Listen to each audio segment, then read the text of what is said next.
بالوں پر لگانا، شیشہ دیکھنا، ہوائی چپل پہننا اور نکاح کرنا۔ تو یہ چند امور ہیں جو حالت احرام میں بالکل جائز ہیں اور ان کی وجہ سے کوئی کفارہ وغیرہ یا دم وغیرہ لازم نہیں ہوتا۔ جہاز بلند ہو گیا، آپ جہاز میں تشریف فرما ہیں، آپ نے احرام پہنا ہوا ہے، آپ نیت کر چکے ہیں اور تلبیہ لبیک اللہم لبیک کی صدائیں لگاتے ہوئے آپ جدہ ایئرپورٹ کی طرف بڑھ رہے ہیں۔ یہ وہ لمحہ ہوتا ہے کہ جس میں دل بہت ہی بے قرار ہوتا ہے اور بعض اوقات بے یقینی کسی کیفیات سے دوچار ہوتا ہے۔ وہ مناظر جن کو کبھی آدمی نے ٹیلی ویژن پر یا تغروں وغیرہ میں دیکھا ہوتا ہے، ان قریب اسے یہ احساس ہونا شروع ہو جاتا ہے کہ یہ مناظر میں اپنی آنکھوں سے، جاگتی آنکھوں سے دیکھوں گا تو یقین سا نہیں آتا۔ بلکہ بعض اوقات تو ایسے بھی لوگ دیکھے ہیں کہ وہ وہاں پر پہنچنے کے بعد اپنے آپ کو چٹکی بھر کر دیکھتے ہیں کہ میں خواب تو نہیں دیکھ رہا ہوں۔ تو یہ جذبات اور کیفیات جب طاری ہوں تو اس کو اللہ کا انعام، بہت بڑا انعام تصور کرنا چاہیے۔ لہٰذا اس سے پہلے کہ آپ جدہ ایئرپورٹ پہنچیں بلکہ وہاں سے مکہ المکرمہ پہنچیں، آپ کوشش کریں کہ خوش الہان نعت خوانوں کی نعتیں سنیں۔ فضائل مکہ المکرمہ پر مشتمل کوئی کتاب پڑھنا بہت ہی مفید ہے، کیونکہ آپ نے اگر ڈائریکٹ مکہ جانا ہے، یعنی جدہ پھر مکہ جانا ہے، تو فضائل مکہ پر مشتمل کتاب پڑھیے تو بہت ہی فائدہ ہوگا، ذوق پیدا ہوگا، کیونکہ آپ جدہ کے بعد اس شہر کی طرف بڑھنے والے ہیں جہاں ہمارے نبی کریم صلی اللہ علیہ وسلم پیدا ہوئے تھے۔ بہرحال جب آپ جدہ ایئرپورٹ پر اتریں، دھڑکتے دل کے ساتھ جہاز سے باہر آئیے، کسٹم شیڈ پہ آپ کو پہنچنا ہوگا۔ پہلے آپ اپنا سامان تلاش کریں گے، کسٹم شیڈ پر لے کر آئیں گے اور وہاں پر پھر آپ کے سامان کی جانچ پڑتال ہوگی۔ رش بہت شدید ہوتا ہے، کثیر حاجی ہوتے ہیں، اس وجہ سے بعض اوقات کسٹم شیڈ پر 7 گھنٹے گزر جاتے ہیں اور وہاں پر انسان جو تھوڑا ظرف جس کا کمزور ہوتا ہے، بے صبری کا مظاہرہ کر بیٹھتے ہیں اور زبان پہ شکوہ شکایت جاری ہو جاتی ہے۔ بعض قوت برداشت کی کمی کی بنا پر جھگڑے میں مبتلا ہو جاتے ہیں، لڑائی جھگڑا ہو جاتا ہے، ایسا ہرگز نہیں ہونا چاہیے۔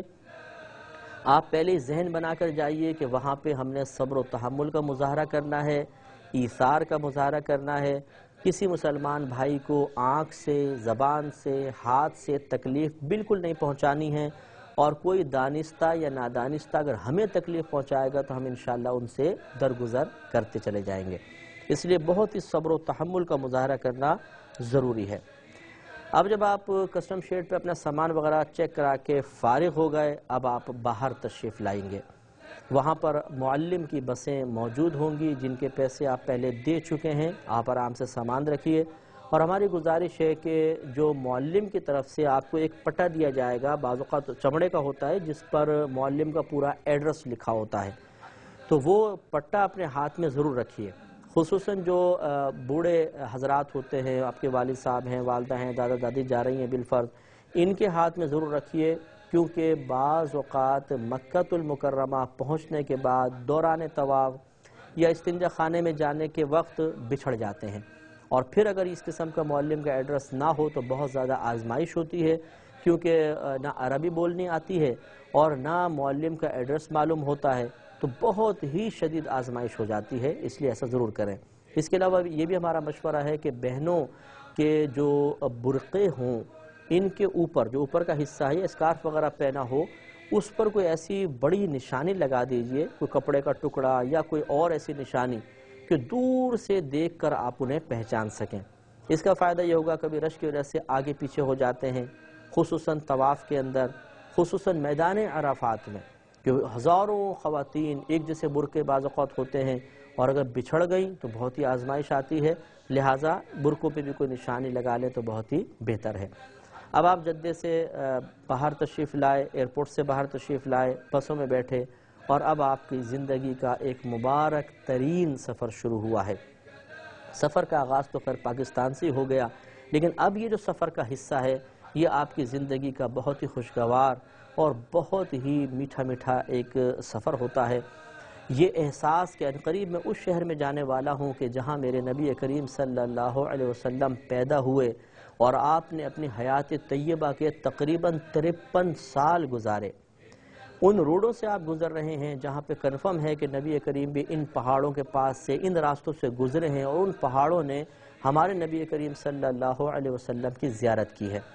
تو کثرت کے ساتھ لبیک کے صدائیں بلند کرتے ہوئے مکۃ المکرمہ کی طرف اس انداز سے بڑھیے کہ ہو سکے تو اپنے آپ کو بالکل مجرم تصور کریں کہ ایک بھاگا ہوا غلام اپنے آقا کی بارگاہ میں حاضر ہو رہا ہے، اور وہ آقا بڑا کریم ہے، تمام قصور بخش دیتا ہے، تمام خطائیں بخش دیتا ہے، اور وہ ایسا آقا ہے کہ غلام کتنا ہی نافرمانی کر کے بھاگے، جب وہ ادنا سا رجوع کرتا ہے تو آقا آگے بڑھ کر اسے اپنی آغوش رحمت میں لے لیتا ہے۔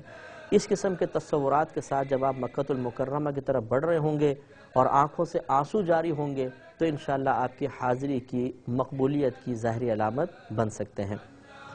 مکۃ المکرمہ جب قریب آئے ادب سے سر جھکائیں، درود شریف کی کثرت کریں، تلبیہ کثرت